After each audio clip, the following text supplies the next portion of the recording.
Hello and welcome back to the Wheelknowers Formula One podcast. We have a lot to get to today from a pretty crazy Canadian Grand Prix weekend, I'd say.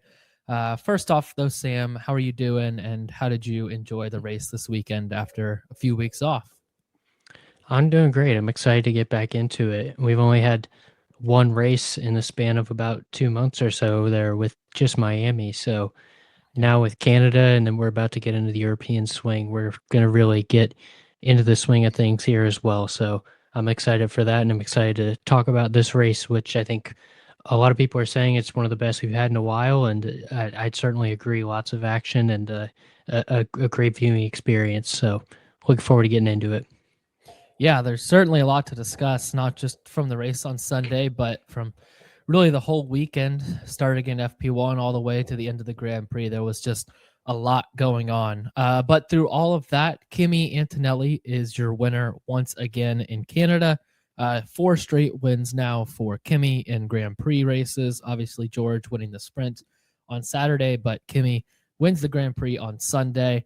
And yeah, it's just kind of more of the same, more of what we've been seeing from Kimi. Although this weekend, you got to give your flowers to George a little bit, just because it seems obviously compared to Miami, he was much more on the pace. Car failure ultimately what did him in on Sunday, but really throughout the whole weekend, him and Kimi were pretty much dead even on pace. I mean, it was what 0.068 seconds between them in qualifying in both sprint and Grand Prix qualifying is what separated them. So extremely close, and it just brought us some great wheel to wheel action all weekend from the Mercedes drivers, which we haven't seen yet this year, and that was pretty good to watch as well.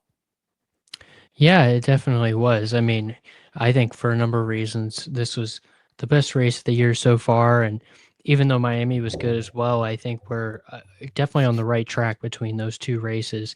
We saw, like you mentioned, some great wheel to wheel battles at McLaren, Hamilton versus, or at Mercedes, sorry, Hamilton versus Verstappen. We saw some midfield cars have some big days. So yeah, but I mean, from a Mercedes perspective, it was certainly disappointing to see George go out. I mean, that could have been an all-time race there. Seeing those two continue to go wheel to wheel, I saw Verstappen and Hamilton talk about in the cool down room how it was hard to pull away once you got ahead at that track. That we saw these guys go back and forth all day in multiple battles. So even though most of the time, usually you see someone pull away after a couple goes at each other, I think we could have seen a real battle there continue. Who knows? Maybe one of them or both of them would have ended up out of the race anyways, due to some sort of incident with the way they were driving. But still plenty of drama coming out of this weekend. A great weekend for Kimi, and certainly a brutal weekend for George. Now is really on the back foot. Certainly not over, a long way to go, but really on the back foot in this championship. Yeah, like you mentioned, if it kept going the way it was without George and his car bowing out, we definitely could have seen one of, if not both of them, retire later in the race, anyways, by taking each other out. And I feel like a large part of that, you said with the way they were driving, I would redirect that to the way Kimi was driving.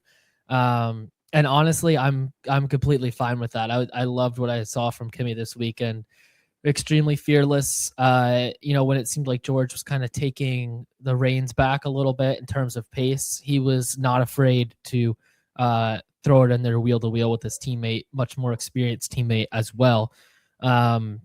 And I was just loving what we were hearing, on the radio back and forth with him and, his engineer, but also with Toto, pretty much them saying, we need to cool it down. We can't race like this. And, Kimi kind of complaining about being driven off the track a little bit a few times by George. But I like that. I like that he showed he's, not afraid to back down from anybody at such a young age. And he's, I feel like that really kind of cemented him. I know he obviously has the lead and everything, but we haven't really seen them go wheel to wheel yet, the two Mercedes drivers. And him not being afraid to attack George when it needed to, or when he needed to. I think that showed a lot from Kimi about what we're what we're going to see the rest of the year. I do fear, though, that it may cause some inter-team issues, of a little bit of a Silver Wars 2.0 maybe, if it continues like this. Because if they, I think it's only going to ramp up on Georgia's side, the aggression, and I don't think Kimi's going to back down. So if it stays like this, we're definitely going to get some coming together, some issues where one or both of the Mercedes guys go out by racing each other too hard. And I'm all here for watching that, but that may cause some higher issues within the Mercedes team if they continue to race like that. No, I agree wholeheartedly. I think Kimi's aggressive driving is going to cause some issues. But first of all, as a fan, it's fun to watch.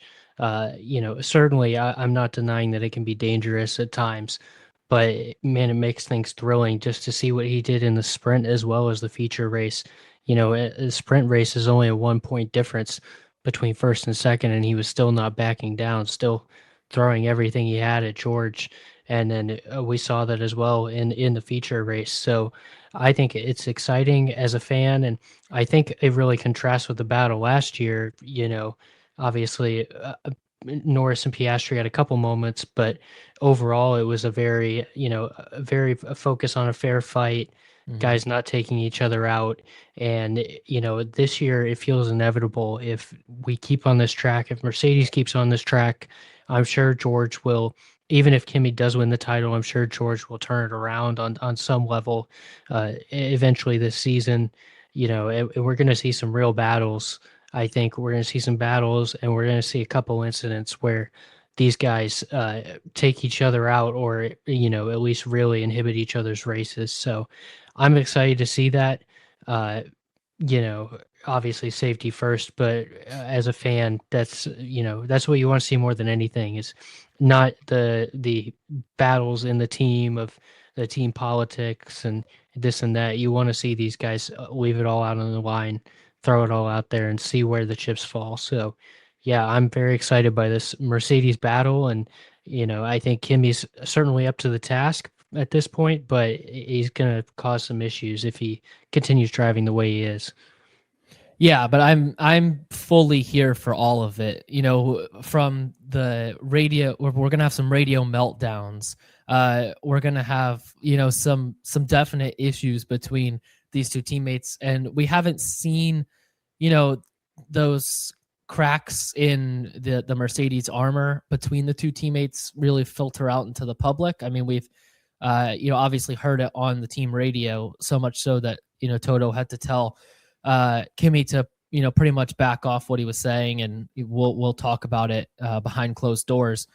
But in the media and the media pen, all that, you haven't really heard too much of them going back and forth at each other. But if it continues like this, it's kind of only a matter of time, in my opinion. George, we've seen he's not he doesn't want to be pushed around by anybody. We saw that many times between him and Max, and it's going to be no different when it comes to a teammate. It might be even worse. And I think George is keeping the cool together so far, but I don't think it's going to last much longer if they continue to race like this. And I'm here for the full experience, for, like I said, the radio crash outs. I'm here for the guys going wheel to wheel. I'm here for them, having a few big moments and big wrecks that take both of them out. And I'm here for all of it. And honestly, I'm super on board, not just the Kimi train with what we've seen, but also just this Mercedes inter-team battle that I feel like we're going to see throughout the rest of the season. Yeah, and honestly, I think George going out early in that race might have saved them from a inter-team politics perspective, at least temporarily.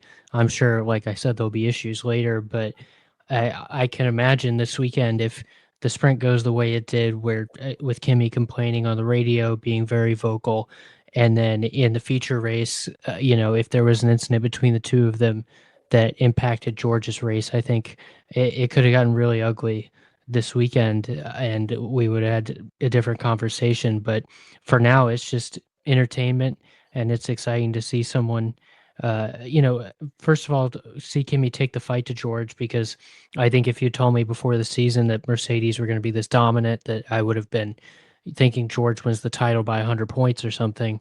it would have won it fairly clearly. But Kimi's taken the fight to him, and not only is he bringing it to him from a pace perspective, he's also shown that he's willing to get his shoulders out, get his elbows out when he needs to, and fight for that position. So yeah, I think this is a great weekend to be a fan, and there's certainly a lot to look forward to the rest of the season, even if Mercedes keep this pace advantage. Yeah, flipping over to George's side of the garage, the engine failure sends him down now to 43 points behind Kimi in the championship. We got to see a little bit of, dare I say, borderline anger, on the edge of violence from George, when that engine blew up. And we got to see some sad boy George hours after that as well. Just those images and that video of him just looking, through the fence at the track and at his car being wheeled off, just despondent.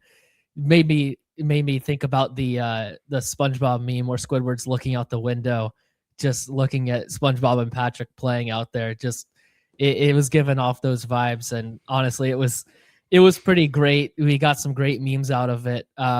But at the same time, you obviously feel for George. That's a tough way to go out, and I would have loved to have seen that fight that they were having with Kimi continue on throughout the rest of the race. But in the end, we get sad boy George, and he's pretty despondent, right there in the moment and after the race as well. It's a tough scene for George. Yeah, this was the first race we got to watch together in person this season, and we all got quite a chuckle out of that visual of George just, no emotion or anything, just completely like despondent, like you said, like looking back out onto the track. It's always we got a couple of good moments this weekend of drivers getting stranded, and we got that, and then we got Lando, Yeah. being the people's prince, everyone hounding him on his way back, and he didn't look too upset about their unfortunate weekend. But yeah, I mean, clearly, I think George, this is my feelings on the championship have changed twofold this weekend. One, I think George is obviously in trouble because of the points gap. 43 points is a pretty sizable gap, even at this point in the season. I'm sure at some point something will happen where Antonelli, has like a P8, P9, like because of a car issue or a DNF, whatever it is. There'll be something that happens. Nobody has a perfectly clean season like that, very rarely at least. But, now you have to count on something like that to happen, or you have to be, really dominant from here on out if you're George, and you just don't want to be in that position where even putting aside whatever you think of rooting against your teammate, rooting for an engine failure or whatever for your teammate, whether or not he does that or whatnot, you still just don't want to be in that position, whether it's a teammate, whether it's a rival driver, where you either have to blow them out for the rest of the year or you have to wait on some misfortune on their end. And that leaves very little margin of error for George as well, being 43 points back. If this happens again, say it happened in Monaco, now you're 68 points back. Now, it's an even bigger mountain to climb. And it just gets steeper and steeper. So for me, that's concern number one. And concern number two is that Kimi was able to match him so well on pace at a track that George has done so well at historically.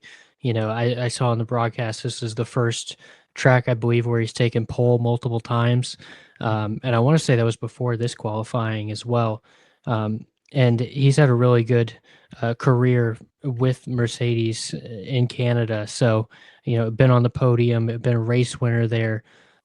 So for me, I think it's a real statement from Kimi, even putting aside the end results, the fact that he was less than a tenth behind in both qualifyings and was neck and neck with George in both races. I think that really shows that Kimi's game, pretty much anywhere you put him, that he can compete with George on, close to any track. We'll see. I did see Antonelli's results on the European swing last year again today, and it was even worse than you think. It was a really rough couple months there for Kimi. but I can't imagine it's going to be, it obviously won't be that bad because the car is so much better. But even from a form perspective, just purely on his driving, I can't imagine it's that bad again. I think he'll sort it out. I think he's got so much confidence right now. And, that really, George isn't out of it, certainly, but that it really, for me, at least for the first time, it feels like he's sort of behind the eight ball here, playing from behind. And now we get to see kind of how he responds these next few races, if he can restore order and get back in this fight, or if Kimi can continue to pull away and it just becomes his championship. Yeah, I think the only thing I would, kind of push back on a little bit, and you mentioned it as well, but he has not been, or last year in his only year, he was not great during that summer stretch in Europe. Those results were not good. They weren't up to par. But on the same side, like you said as well, I don't think he's going to be, nearly that bad this year from a form perspective in those races. He's had a year to, learn from those tracks, figure out what he was doing wrong in that stretch. Part of that stretch too was some car troubles and things that were out of his control. There were also a lot of stuff that was in his control, that he was just slow. So yeah, that would be the one area for George where I would, be like, okay, we still have something here, because Kimi, his short history in F1 has not been good in that middle stretch of the calendar. On the other side, Kimi matching George essentially for pace here in Canada, like you said, at George's. I'm not sure if it's statistically his best track, from a like average finish perspective or whatnot, but it's definitely up there as one of his, top 2 or 3, if not the number 1 overall for him. And for Kimi to be, he was slower in both qualifying sessions. And when George went out of the Grand Prix, Kimi was behind. He did finish behind in the sprint. But it was pretty obvious that he was just right there on pace. He wasn't, miles off. He wasn't 3, 4, 5 tenths behind. He was right there. And at George's best track. So that just tells me that Kimi has, we've obviously seen it through the first 3 races, or first 4 races. But those 3 that he won, obviously showed that he's improved a lot from last year. But to get a real benchmark comparison when we go to Canada like this, to show that he's, level at George's best tracks, I think is concerning for George. And now that you drop him down, 43 points or whatever it was behind Kimi, I mean, he's got plenty of time to make it up. We're only 5 rounds into this thing. So he doesn't need that much to go his way to make it up. I mean, just good form from here on in would probably be enough to make it up. But at the same time, he can't really have too many more mistakes. Another 2 or 3 DNFs where Kimi scores big points, and this thing is pretty much over. Yeah, I agree. I think that's really the issue here, is not that Kimi was necessarily even a better driver this weekend, because George was a little bit ahead of him on pace. It's more just the ability to be that close at a George dominant track, and then now the current point situation. That's why, in my opinion, it looks a lot worse for George coming out of this weekend. Not necessarily that George had a bad weekend. I think there's a good chance that he would have ended up winning that race had it been clean and he'd be able to stay on track. And then of course we'd probably be having a different conversation here. We'd be saying how maybe George had a bit of a comeback weekend and everything. So it's a little unfair to George to count him out too much. It's more just the point situation he finds himself in. It is certainly a lot more grim after this week. And yeah, like I said, and you just mentioned, there's just a lot less margin for error now than there was a few days ago. Yeah, it's a tough weekend for George. Never want to see sad boy George. Just hate to see it. So that was tough. But let's move to a team and a driver that had a much improved weekend. That being Ferrari, I think, and specifically Lewis Hamilton looked much better. Got his highest finish as a Ferrari driver in P2 in a Grand Prix. Obviously won the Chinese sprint last year, but his best finish in a Grand Prix as a Ferrari driver. Um, we were just talking last race about how it seemed like he had regressed a little bit from his first three races, uh, but he in Miami. But this weekend he shows up, is very impressive. Obviously, it's a great track for Lewis historically as well. Um, so you got to question: is it maybe just a Canada thing, and that was why he was much higher this weekend, or if he's finding the pace and unlocking something with the car. Hopefully, it's the latter of those because I'd like to see him, up battling much more than we did in Miami at least. So yeah, do you think he's Hamilton's ready to battle Leclerc the rest of the season, kind of straight up, or do you think it's just a Canada thing? Um, because the first three races they looked pretty level. Miami was very heavily favored towards Leclerc of the two, although it wasn't a great race for either Ferrari driver. And then in Canada here, Hamilton looks to be the one who is kind of leading the charge on pace. Yeah, I mean, he ended this race almost 35 seconds ahead of Leclerc. I think Lewis, the fight from Lewis here is for real. Maybe not for a championship or anything, given the car situation, but certainly against Charles. I think, speaking to Ferrari as a whole, and Hamilton, I think they certainly benefited from the McLaren mistakes, which we'll get to, and they also benefited from just this being a great track for Lewis, but they also, I think, maximized points this weekend. Really did as much as you can, and I also think they have better tracks to come. I think Monaco could be a very good track for them. And the odds reflect that. Lewis said himself earlier this week that he really likes their odds at Monaco, just given the track layout. So, I do think there's some positive momentum here for Ferrari and for Lewis, especially. Now he's ahead of Leclerc 3-2 in head to head just for feature races, no, not including sprint.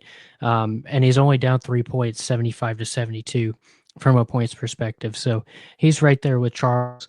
There's going to be some weekends, I'm sure, with Charles's ability that he's going to, knock it out of the park and be well ahead of Lewis. But that's back to back kind of disappointing weekends for Charles and now Lewis here with a P2, his best finish in a Ferrari. I think you're really starting to see him build some momentum and feel a little more comfortable with the car. So yeah, I think that this Lewis renaissance is for real, at least in the sense that it'll be much closer with Charles than it was last year.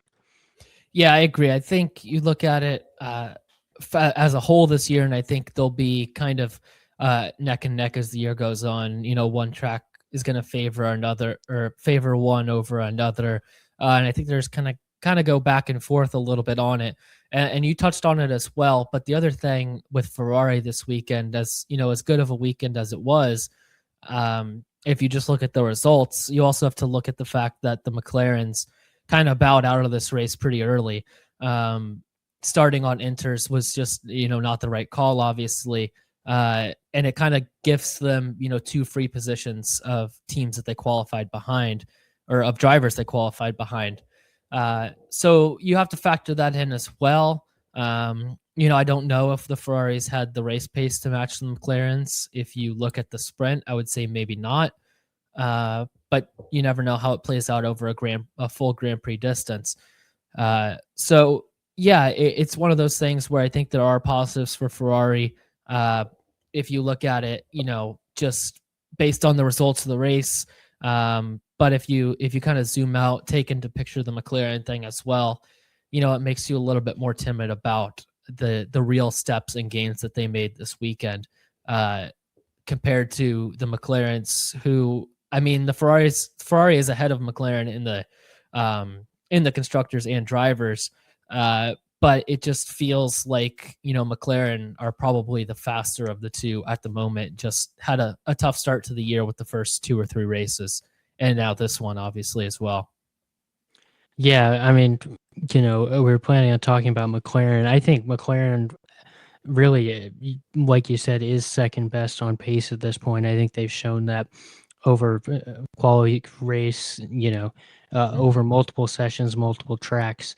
I think they are the closest to Mercedes, but they just couldn't get out of their own way this weekend. It happens, a bad weather prediction, and they end up not really in the fight. Ferrari Mhm. took advantage of that, though. Ferrari now is in Yeah. a great position, I think, in the fight for P2. They're up 41 points right now. Like I said, Monaco should be a good track for them. If they can use that, build on that lead on McLaren, at least, I think that would be big for them because McLaren will mount a fight for P2 as the season goes on. So this was a huge weekend for Ferrari to bank some points, and next time out they'll need to do that as well because that McLaren charge is coming. Yeah, if you look at McLaren so far this year, like you said, I think that they're the only ones who have ever kind of matched Mercedes a little bit on pace. You saw that with Oscar holding off the Mercedes in China or Japan. I forget which one it was there.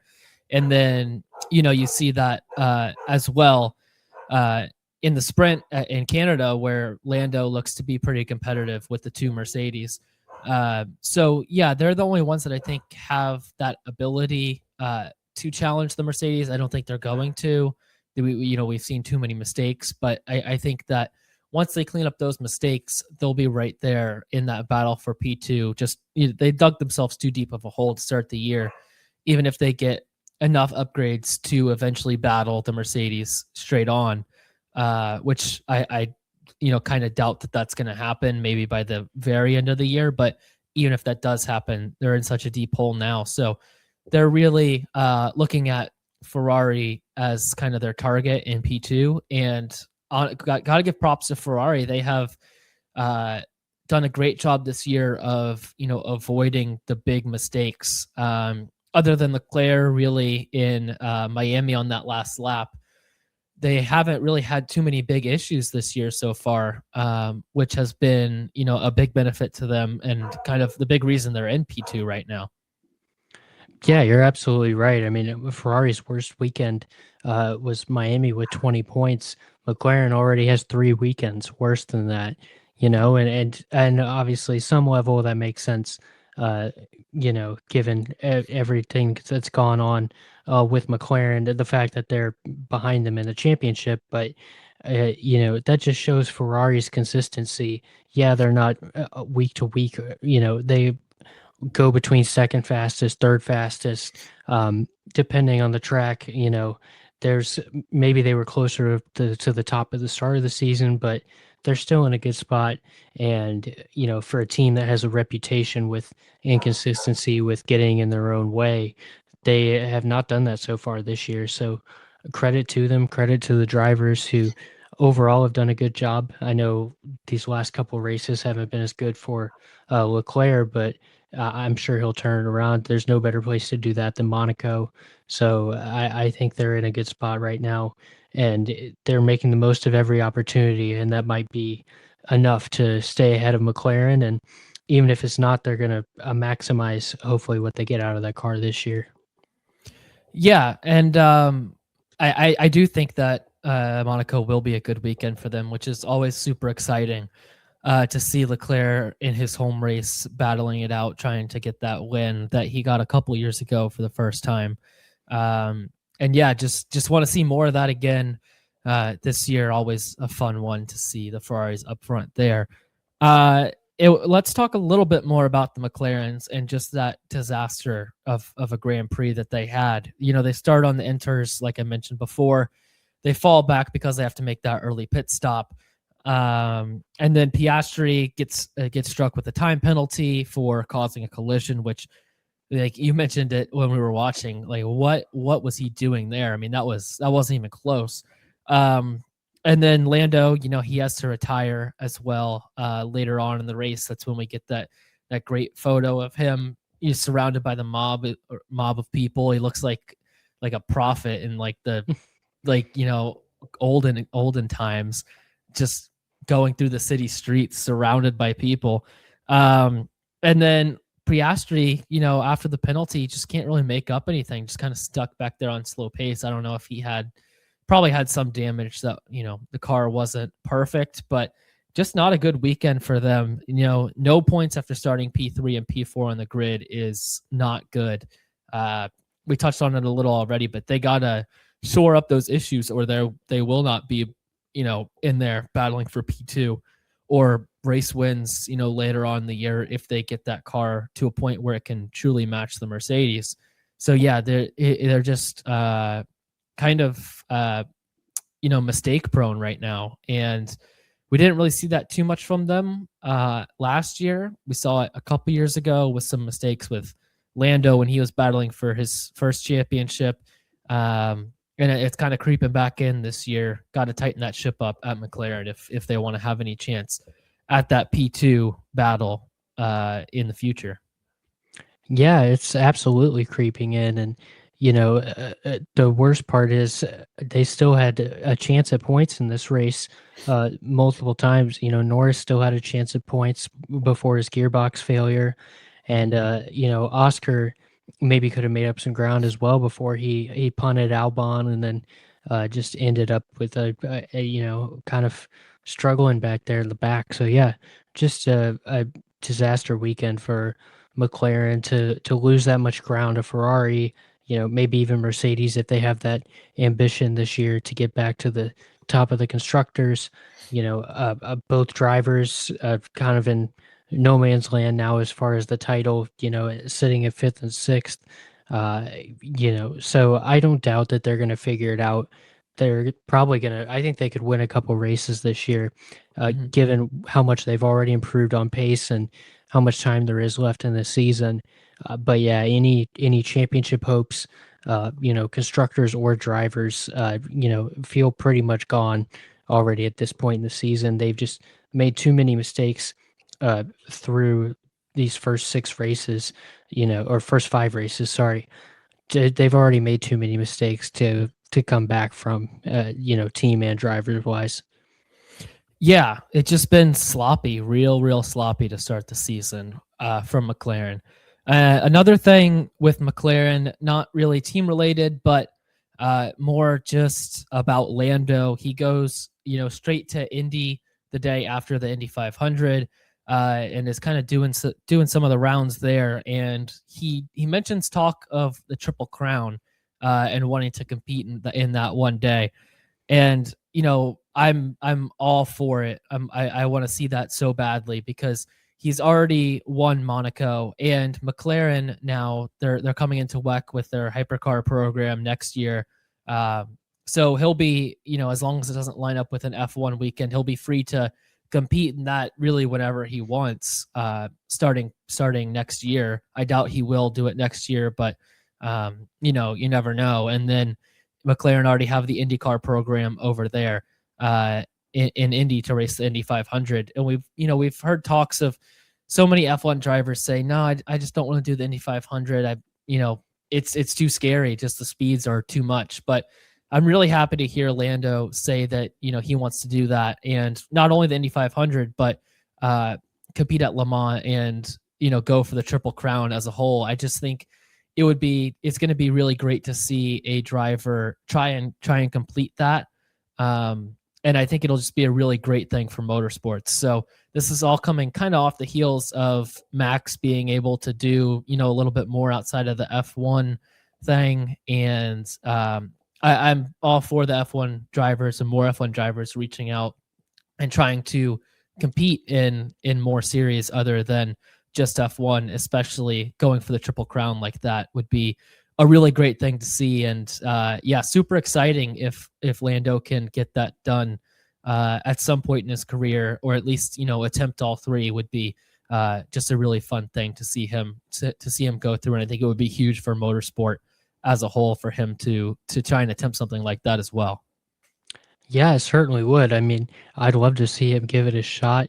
It seems like so many of the F1 drivers are unwilling to give Indy a shot, which on some level I understand because it is dangerous. But, I love seeing those guys out there, just on a totally different totally different style of racing between the ovals, the high speed, around all four corners. I would love to see these guys give it a shot. Uh, we still only had one Triple Crown winner, and really Alonso is the only guy that's still somewhat active that has a shot, and he would have to go back and try Indy again and win it. So it's not something that's easy to do, but certainly, I would argue in a way, Monaco is almost the hardest of those three because you can't really just go in and run Monaco, Yeah. like you can the other two. So now that he's got that knocked out of the park, you can start to look at one-off races at Indy, one-off Monaco, or one-off Le Mans opportunities. It might be a while. I don't see Lando leaving F1 soon. Yeah. Um, but I would love to see him give it a shot, and I would love to see more drivers give it a shot. Unfortunately, sounds like Max probably won't because he doesn't want to do Indy, and Lewis Hamilton's never had much desire to race other series. So, you're running out of guys that could potentially give it a shot out of the active F1 grid. So, if Lando wants to be the one to do it, I would love to see him try. Yeah, I would too. I just think it would be super big for motorsport as a whole to see him attempt that. I mean, the double, with the Indy 500 and the Coke 600 gets a ton of attention, as it should. But we haven't seen many guys, try and go the Triple Crown route lately. Like you said, Alonso is the most recent one. And honestly, it would be cool to see him give Indy another go as well. I mean, he seems to be not too ready to leave F1 yet, but at the same time, if the Aston Martin thing doesn't get better, if he's just tired of the new regs, then I could totally see him not going to IndyCar full time, but devoting a lot more time to trying to win that race. If he could do it for 4 or 5 more years and give that a go as well. So there's a few guys, but I think Lando, being a young guy and wanting to give that a go, I think is really cool. Yeah, I mean, Alonso seems kind of non-committal about his F1 future either way, but he's said that, he doesn't see himself leaving racing as a whole in any time really, in some capacity. So I think there's certainly potential for him to go back and give it a shot after this season. I mean, I would rather see him give that a shot than see him, sit back in 21st or 19th or Yeah. whatever it is on the F1 grid. Mhm. But we'll see how that develops over the course of the year. But yeah, would love to see him. The only other uh, driver that is even close, close to being that age is Juan Pablo Montoya. Has got two of them, but Yeah. we have to get him in the right car for Le Mans, I guess. Yeah. See him. That would be a crazy one to see Yeah. him pull off the Triple Crown plus, wins in NASCAR and everything else he's done would be really an all-time career. Yeah, Juan Pablo, I struggle so hard to figure out where to rate him because he's got such a wide range. He just doesn't have like the depth in any series in particular of like, oh, he dominated in F1 for a few years or Indy or NASCAR or whatever, but he's proven it in all three that he can be at the top. And then along with, sports car racing as well, he's had some good moments. So it's yeah, he's one that I just really struggle to figure out. But and I wasn't really around for the Juan Pablo F1 days, but I remember just as a kid watching NASCAR being like, who is this Juan Pablo Montoya guy? And he was always a fun guy to watch out for. So yeah, he's another one, but I don't know if he has that kind of drive, I guess, at this point to do Le Mans. I don't think he does, too much racing at this stage of his career and life. So I'd love to see him give it a go, maybe 1 or 2 more times. But yeah, that'd be fun for sure.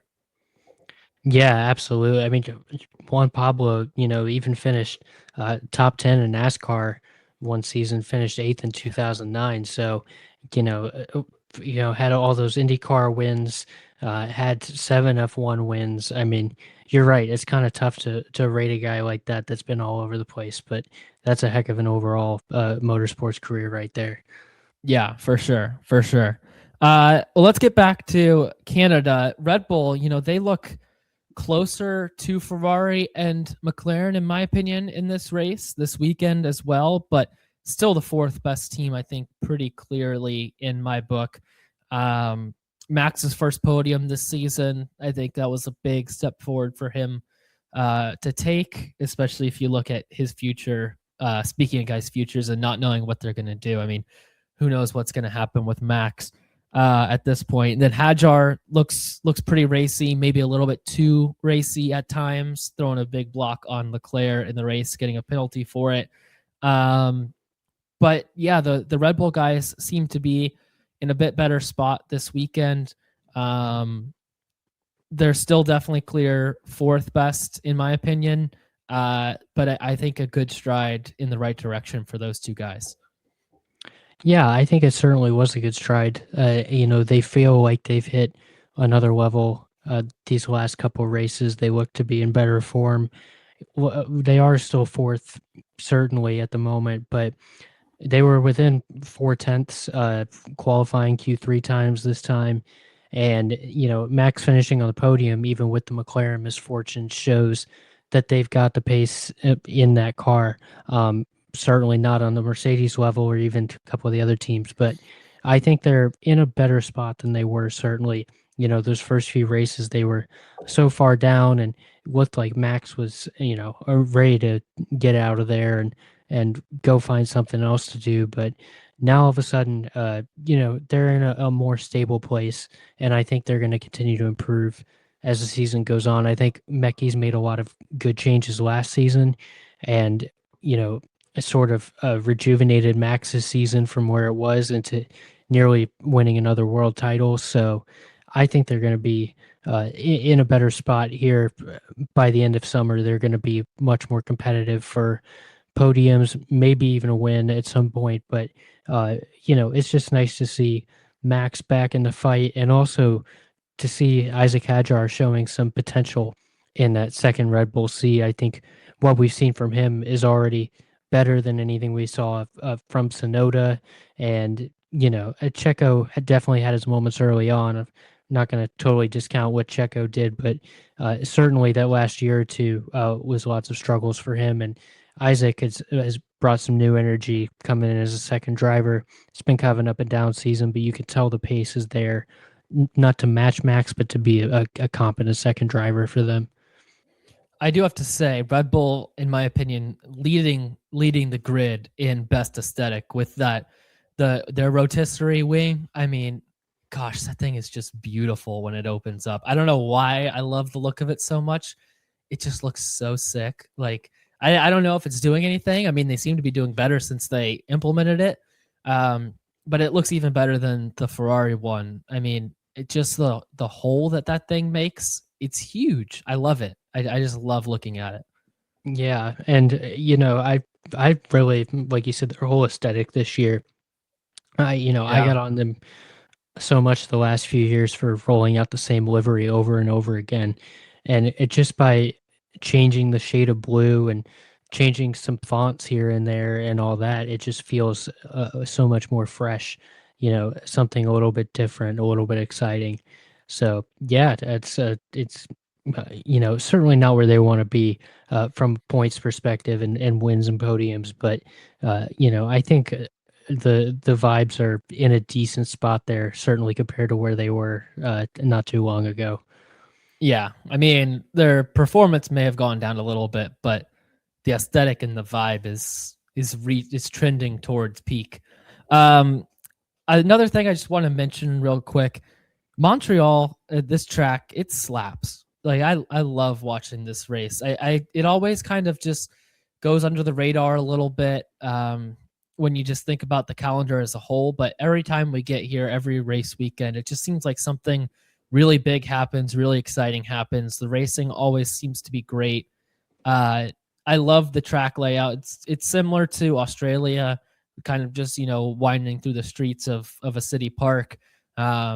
Seems to just always create good racing. And speaking of aesthetics, I love the aesthetic of this race as well. And yeah, it's just awesome. I don't have any bad things to say about Montreal. It's one when you're getting introduced to it. You're especially like, in the US here, you're looking at all of these big cities on this side of the world. You look at Brazil, Miami and Vegas obviously pop off the screen. And then, Montreal sometimes just gets a little bit left out. But when you look at the racing, I mean, there's just nothing. I think here, and obviously Interlagos excluded, I think Montreal and Coda are, top of class on this side of the world for F1 tracks. Yeah, I agree. I think, Montreal has always been a track I've enjoyed. I've never really had it on that top tier where maybe I have Interlagos, Spa, Yeah. Silverstone, but I certainly have enjoyed it. I compare it a lot to a track like Australia, feels Mhm. very similar, in they're sort of street tracks and sort of permanent tracks, kind of meet that middle ground. And yeah, I really enjoyed it. I think the cars looked a lot better. I'm still a little concerned about some of the coming races, but I think right now I think F1's in a good spot, back to back good races on street courses, even if Montreal's kind of half a street course. Um, Still back to back good races on tracks where it could have gotten really boring, really slow, and we got some great action. Yeah. Speaking, you bring up the cars, and the regs. Really, since that Miami reg reset, I think the racing has been much better. And I think it does help when you're at a track like Montreal, where it's a little smaller, it's a little tighter, kind of more of a bull ring. You don't have the long straights to really make that super clipping or the slowing on the straights, or any of that be as big of a factor. So it's less energy dependent in the sense of you don't have these long times where you're deploying the energy and depleting that battery. So it feels like you have to do a little bit less in terms of recovery, and it just seems more like kind of pure racing. So it's still not obviously all the way there, but this weekend, if the first three races, it was extremely noticeable. This weekend, unless you were really looking out for it, I don't think you could really see too much wrong from a battery perspective. So got to give F1 a shout out there. It could obviously, we have some tracks coming up that will really put that to the test during the summer months. Some tracks that have some really long straights and aren't as tight and small as this track is, where it might look worse than it did this weekend. But at the right place, I think that these regs are working to an extent. So I think that this weekend and Miami were huge PR positives for F1 after disaster in the first three races. Yeah, and that's essentially where I'm at, is that I think uh, there will be lots of tracks where it looks better, and I'm certainly glad about that. I'm still worried about your Monzas, your Vegas, your Baku. Those tracks, I think we could still see a return to some of the issues that we saw in the first couple races. But I do think, if 80% of the tracks we feel like are better than what they were at the start of the year, that's certainly an improvement. And it's also, you can only do so much during the season. A lot of these changes will be left for next season, and certainly bigger changes for next reg set. So, yeah, I think right now, I think F1's made a step in the right direction. Drivers seem to think that too, although I think they still think there's a lot to be desired. Mhm. So, yeah, we'll see kind of how that evolves. But I think we're slowly moving in the right direction. Yeah, there's still plenty left that needs to be worked on, but I think that it was much better this weekend, and the racing I think proved that as well. I think it was pretty fun racing, and like I said, unless it felt a lot different behind the wheel, but unless you were really looking for it, I don't think it was as noticeable as it has been through the first three rounds and even at Miami. Uh, let's switch over to a little bit of Cadillac corner here. Perez, my man, looks way closer. He's right there. I mean, obviously we still have a gap, but the guy is getting on with the car. I mean, I think our boy is feeling it. P11 in the sprint turned P14 after a penalty. Sadly, that almost ruined my entire weekend. But he had good pace in the Grand Prix as well before a suspension failure hurt him in the race. Ultimately, had to retire. They also started on Inter, so they were a little bit behind in terms of where they might have been compared to the rest of the field. But before that, Perez was kind of, keeping it close with Ocon, which we're going to get to him later. But then, you look at Bottas. I mean, good golly, he's way off the pace, man. Like, I know that there's been, some issues and, obviously he's not as in tune with the car as Perez, but I mean, it's not good. It's not good at all. He is very far off the pace that Checo's setting. And yeah, kind of our worst fears come true from the beginning of the year. I think we both had Perez being comfortably the better driver between the Cadillac guys, and it seems like right now that is coming very true. Yeah, I had Perez, but I did think it was going to be closer than this. I mean, at the moment, it's really not that close. Obviously, it's tough to tell sometimes with them being nestled in the back there, but Perez consistently looks like the better driver at the moment. I thought it was kind of a puzzling weekend for Cadillac, and I'll throw Aston Martin in here a little bit as well.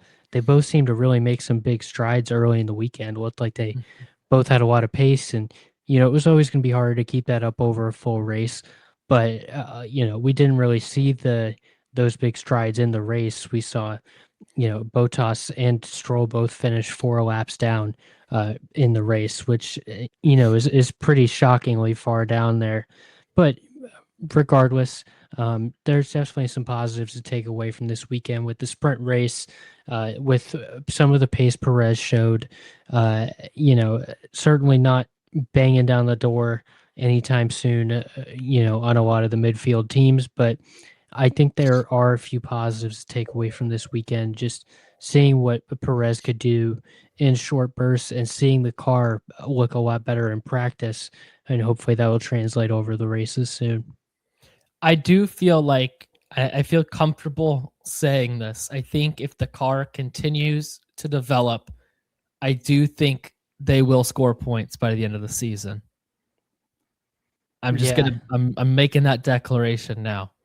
I think it might be a point, but yeah, I think. Well, yes, we can do it. Yeah, they may score a point by the end of the year. Yeah, point one, singular point. But I mean, I feel like it's they're obviously the pace is still a decent margin between them and the midfield. I won't even say the rest of the midfield because they're not a part of it.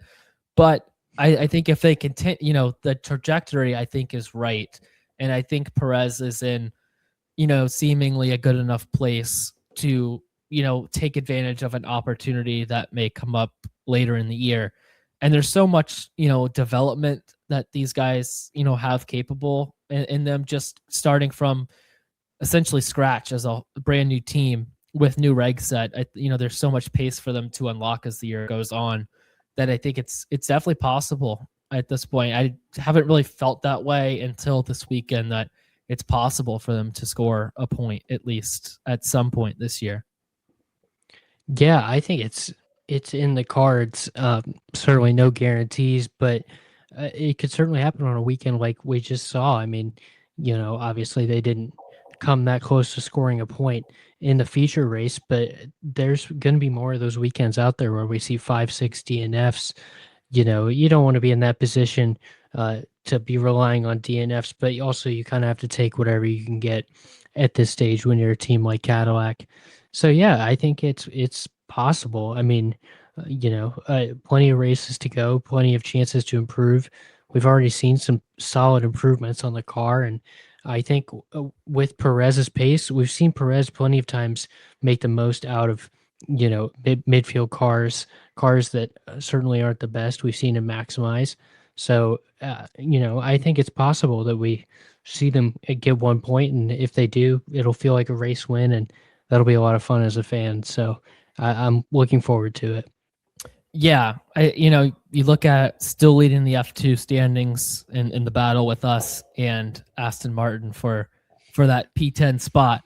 Back to Bottas really quick because I think he's got to be worried, right? I mean, I think Herta's just waiting in the wings, like that meme of the guy poking out from behind the tree, just rubbing his hands together.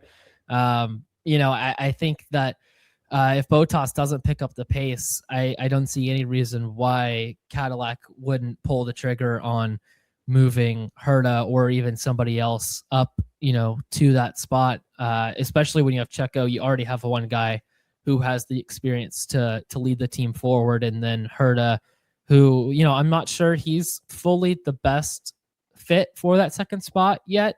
We'll see how the rest of the F2 year goes. But you have the experience with one guy. I think that gives you the freedom to open up and go with the young guy for your second spot.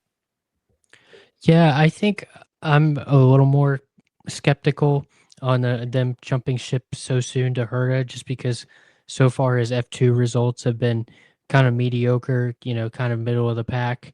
And I think with Bottas, he certainly hasn't shown the pace that you want, but I think his experience is still valuable to the team. He's obviously a great marketing asset. And also, I think it depends too on their pace, right? If they do improve a good bit on pace the rest of the season, then I think they're more likely to make a move, because then you feel like points, even if they don't score this year, maybe they're on the table for next year, and you want the guy that can maximize points. If they don't feel like that's Bottas, maybe they move on, whether that's Herta or somebody else. But if they're in this same position where they're still a good bit off, I think maybe they keep Bottas around at least for one more year, let him fill out his contract, let him give them some more data, do some more sponsorship engagements, whatever they need. So I think certainly everything's on the table if he continues to struggle this mightily, but I don't think it's a slam dunk that he's going to get replaced.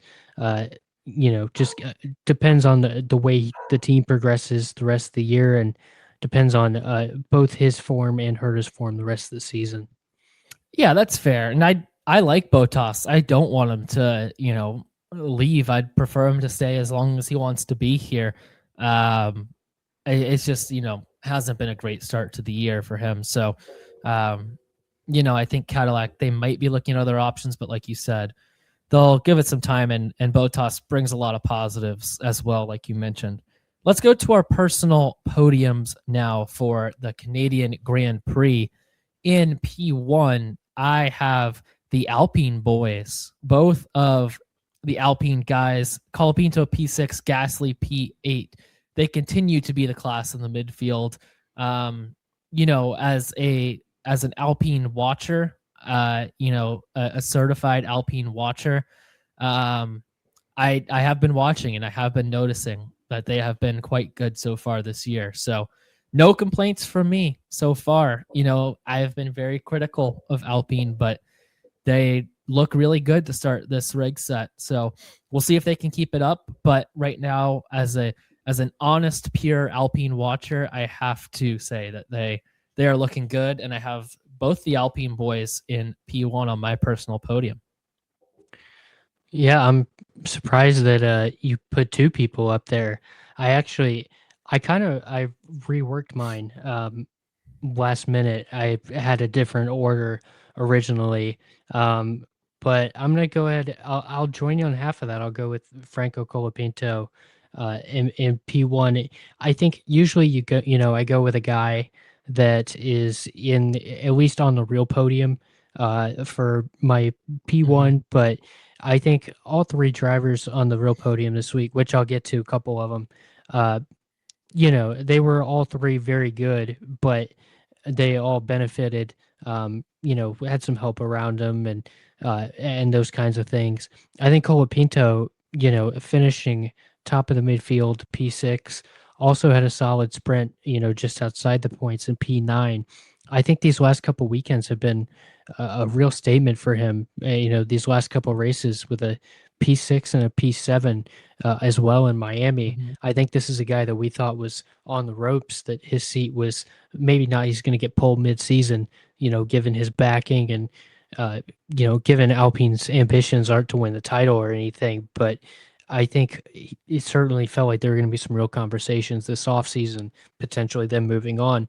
But I mean, if he keeps up this pace, I certainly wouldn't. This is a guy who we hadn't seen it from him in a while. We hadn't seen those flashes that we saw in Williams 2 years ago, and now it feels like he's back. It's a 2 race run. I'm not going to say he's permanently back to the front of the midfield or anything, but we both rate Gasly very high, and he's done well against Gasly these last few races, and yeah, for essentially winning the F1.5 race this week and being back-to-back great weekends for Franco Colapinto. I went ahead and put in P1. Yeah, class winner for Colapinto in the F1.5 category. Big weekend for them. Yeah, I think that's fair. I've loved what I've seen from Colapinto so far this year, and Gasly's such a good benchmark to judge yourself in F1 up against, and he's been right there for the fight this year. So it's been a good season. In P2 on my personal podium, I went with Lewis first. Grand Prix P2 for Ferrari. I think he looked very good this weekend. We touched on him earlier, but very much more comfortable in the car than he was in Miami. And yeah, he's just really, really solid from Lewis this weekend. So I went with Lewis for P2 on my personal podium. Yeah, I also went Lewis here. He did have help from the McLarens, like we talked about, as well as the Russell retirement. But with what he did to Charles, over the course of the race, finishing about 35 seconds ahead of him, well clear of Charles, and he also held off Max there at the end. I thought he looked very comfortable in the car. P2, his best finish yet in a Ferrari. And I think too, when we talk about Monaco coming up, obviously, we think Charles, and we think about it being his home race and his win there. But wouldn't it be awesome to see Lewis Hamilton's first Ferrari win come at Monaco? That would be really sensational if he can make it happen. So, yeah, the vibes are good there. Obviously, we got into it earlier, but yeah, I went with Lewis P2 just for a very solid weekend, especially in the feature race. One driver of the day, and I understand why. It was a very good race from him. Yeah, that would be awesome to see Lewis win at Monaco or Silverstone for his first Ferrari win would be awesome. I mean, anywhere, but those two are top of the list for sure. Mm-hmm. Or Interlagos, I guess. Those are the three. Yeah. Yeah, but at P3, I have Liam Lawson. Held off Gasly for about half the race on those old softs.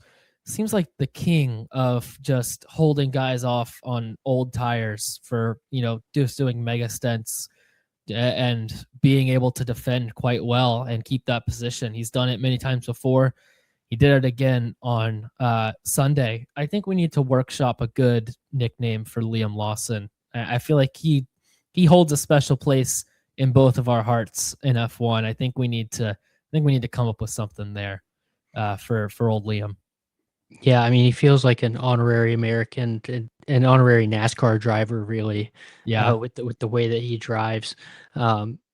So yeah, I mean, I thought it was a solid weekend for Liam. He wasn't on my personal podium, but he's off to a really good start.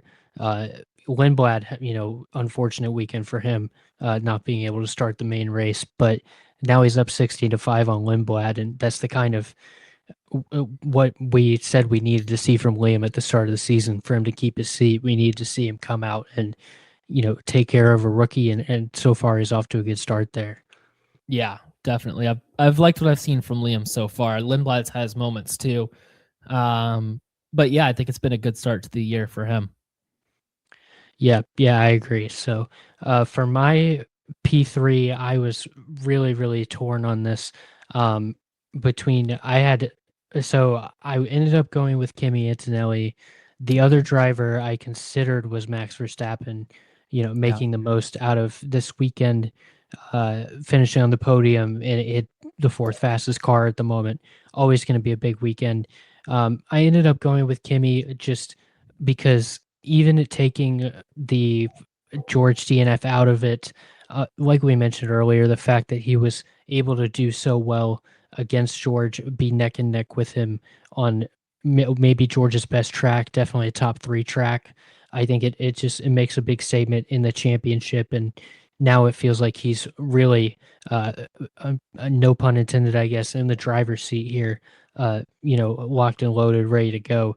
So for me, that's why I ended up with Kimi P3. Just felt like a statement weekend, even outside of George's misfortune.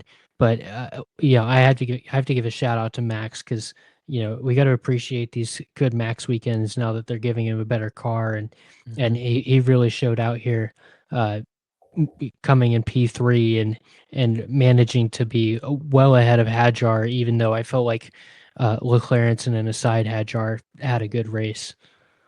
Yeah, it was a good Max weekend for sure. Probably the first time this year I haven't had Kimby on my personal podium either as well. I mean, he definitely did really good. It just, obviously he comes away with the win, but you never know what would have happened if George's car, would have made it to the end. So just wanted to, swerve a little different direction and go with some other guys this weekend. But Kimmy definitely deserves to be up there as well.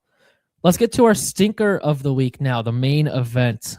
I went with Esteban Ocon. Rumors swirling of his Haas possibly F1 demise, right around the corner. Who knows what's going to happen? And he throws up an absolute stinker, finishing about a lap behind his teammate, Ollie Behrman. Battling, like I said earlier, with Perez of Cadillac before Perez's retirement. Just not what we're looking for. Esty Bestie, just a terrible weekend. I think they put some of those rumors to bed a little bit about him and Haas, but I feel like there's probably at least a little bit of truth to those. Who knows how far it'll go? But when rumors like that swirl and you come out and throw out a dud like this, I mean, tough weekend for Esty Bestie and all of his besties. I wish them well after this weekend. Tough weekend for the besties. Yeah. Yeah. He's not my stinker of the week, but he's certainly deserving, I guess, for lack of a better term. That is tough to come out and, to be fair, the team did too, but to put the rumors and say, oh, we're in a good spot right now, they're not thinking of replacing me, and then go out and have a dud of a weekend. Really not It's never great. good when you have to come out and say the team's not thinking of replacing me. I feel like that's always a sign that things may not be going well. Yeah, it just never was really, it kind of flew under the radar because there were so many DNFs and weird things that happened this weekend. But yeah, just a nothing weekend from Ocon, unfortunately.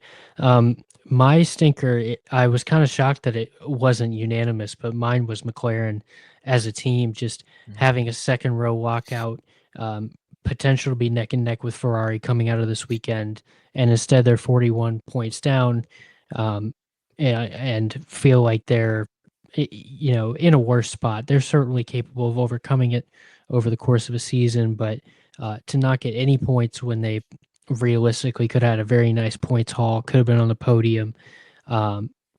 Just a disappointing weekend for them. So I felt like, given what we saw with the strategy decision and also on track with Piastri and everything, it kind of felt like a slam dunk to me that McLaren had to be stinkers of the week just for that missed opportunity. Yeah, it's probably a good one. Might have overlooked that a little bit, but had to go after the besties out there. I'm sorry I had to do it, besties, but Yeah, we're all besties together, so it'll be okay. we're all besties. Well, that's everything from Canada. Any final thoughts before we move on and look forward to Monaco as the next race? Not really. I mean, I'm excited for Monaco. Obviously it is what it is as a race, but qualifying session is the best of the year, and I'm excited to see. I'm really, frankly, I try not to. I try to be, I guess, unbiased for this pod, even though we're fans at the end of the day. We're not journalists or anything, but it would be nice to see either McLaren or Ferrari, make a comeback and get one here at Mhm. Monaco. Just it being such a unique circuit, it seems like both teams have a chance to maybe steal one from Mercedes here, and I would love to see that happen. Either team, any of the four drivers, just something to spice things up a little bit. As we move forward here in the championship, because I'm sure Mercedes will have plenty more race wins to come throughout the season. Be nice to see Cadillac steal one too, I think. Yeah, at the 16 car pileup in turn one, he'll be in a great spot. At least I have to mean, make the podium at that point. with the whole, I think Mercedes have it down a little bit better, their whole start thing. But if that comes into play, it gets tight there in turn one in Monaco, and if they get a bad start, who knows what happens up there? It could be a massive pileup. Just have the Cadillac boys sit back and wait. See what happens up there. Yeah, we really were fortunate in hindsight to get such a good race this weekend with Mercedes figuring out the start thing. Because if you told me that at the start of the weekend, I would have thought it was going to be a total snoozer. And instead, we got probably the best race of the year. So Yeah. we definitely lucked out here. I'm hoping that trend continues and we see some fun fights throughout the rest of the year. Yeah, for sure. For sure. I think it will. I think we're in a good spot going forward from here. Yeah, absolutely. Well, that wraps it up for this week. Like I said, we'll be back after Monaco in a couple weeks' time to wrap up everything from that. Should be an exciting race there. Do we know, real quick, if we're getting another mandatory two-stop in Monaco? Are we going to have the biggest trains in the world going around the streets in the Principality? That is a great question. No. Oh, man. According to, well, it's, let's see, motorsport.com says no. So, Oh, man. yes, scraps mandatory Monaco two stop. Man, Yeah, I know. that's tough. That's tough. It made it such a good race last year. We'll see if Man. Williams can hold up the entire field again for a P9 and a P10. They might have been the original Plan C for chaos. Yeah, well, they need it this year. They need to Yeah. scrap everything they can get right now. So Yeah. that was someone we didn't mention. Nice weekend for Sainz. Yeah, Yeah, definitely. even before Albon's incident, it's another weekend where Sainz, looked to be the better of the two. So, Yeah. yeah, good weekend for smooth operator. Yeah. Man, that was so sick last year, what they did at Monaco. Yeah. Well, all right. We'll get out of here for real now. Thank you guys for listening. We'll see you after Monaco. And yeah, see you soon. Yep. See you soon.